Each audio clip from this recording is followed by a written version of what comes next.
1995 की राजस्थान के छोटे से कस्बे बांधवगढ़ की है, जहां राजू अपनी मां के साथ रहता था।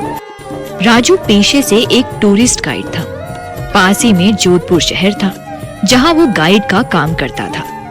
स्वभाव से वो थोड़ा गुस्सैल था और नास्तिक भी। वो भगवान को नहीं मानता था और उसके होने पर उसको विश्वास नहीं था।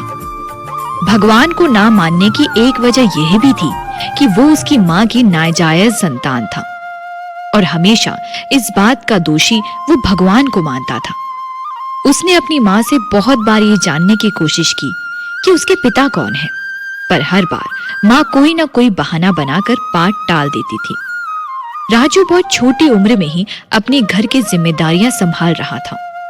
अभी उम्र ही क्या थी उसकी, सिर्फ 18 साल का था राजू। इतनी कम उम्र में काम करना और घर की जिम्मेदारियां संभालना उसकी मजबूरी बन गई थी, क्योंकि उसकी मां की तबीयत कुछ ठीक नहीं रहती थी। इतनी सारी परेशानियों से जूझते जूझते वो इतना कठोर हो गया था कि उसका कठोरपन उसकी आदत में शामिल हो गया था और वो चिड़चिड़ा सा होने लगा था। उसके जीवन का लक्ष्य सिर्फ ये जानना था कि उसके पिता कौन है और उन्होंने उसकी मां को क्यों छोड़ा। ये सवाल हमेशा उसे कचोटता रहता था। समय बीतता गया और फिर एक दिन मुंबई का एक स्कूल का ग्रुप जोधपुर घूमने आया। कंपनी की तरफ से राजू गाइड को उस ग्रुप को घुमाने की जिम्मेदारी सौंपी गई। राजू ने ग्रुप को घुमाने के लिए हामी भर दी, पर हर बार की तरह इस बार भी उसकी सिर्फ एक ही शर्त रहती थी और इस शर्त के बारे में उसकी कंपनी बखूबी जानती थी कि वो अपने यात्रियों को हर जगह घुमाएगा। किले, महल, पर किसी मंदिर की सीढ़ियां नहीं चढ़ेगा। उसकी ये शर्त थी तो अजीब, पर वो अपना काम इतने अच्छे से करता था कि उसकी ये शर्त मान ली जाती थी। अब वो दिन आ ही गया जिस दिन राजू को उस ग्रुप से मिलकर उसे घुमाना था। वो जनवरी का महीना था। राजस्थान की ठंड अपने चरम पर थी। पारा 5 डिग्री पे आ गया था। राजू अपने दिए गए समय पर होटल पहुंच जाता है अपने ग्रुप को लेने। 10 लड़के लड़कियों का ये मुंबई वाला ग्रुप था जो कुछ दिनों के लिए राजस्थान आया हुआ था। जोधपुर का उनका प्रोग्राम 5 दिनों का था।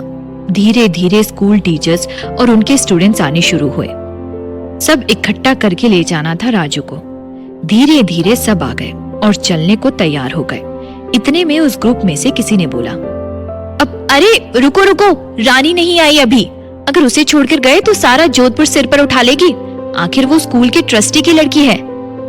ये सुनकर स्कूल का स्टाफ भी परेशान हो गया जो उस ग्रुप के साथ आया हुआ था। ये सब देखकर राजू के गुस्से का पारा भी चढ़ने लगा था, क्योंकि वो अपना काम ईमानदारी से कर रहा था, पर आखिर वो नौकरी कर रहा था तो अपने गुस्से को पी गया और चुपचाप खड़ा रहा। और वो भी देखना चाहता था कि आखिर ये बिगड़ी शहजादी है कौन। तभी उसके आने की आहट सुनाई देती है और सबकी निगाहें होटल से नीचे आती हुई सीढ़ियों पर पड़ती है। सबका उस एक लड़की के लिए इस तरह इंतजार करना राजू को भी समझ नहीं आ रहा था, और खासकर उसके इंतजार में लड़के पलके बिछाए बैठे थे। जैसे ही वो लड़की रानी सीढ़ियों से नीचे उतरी तो जैसे लड़कों का तो बुरा हाल हो गया।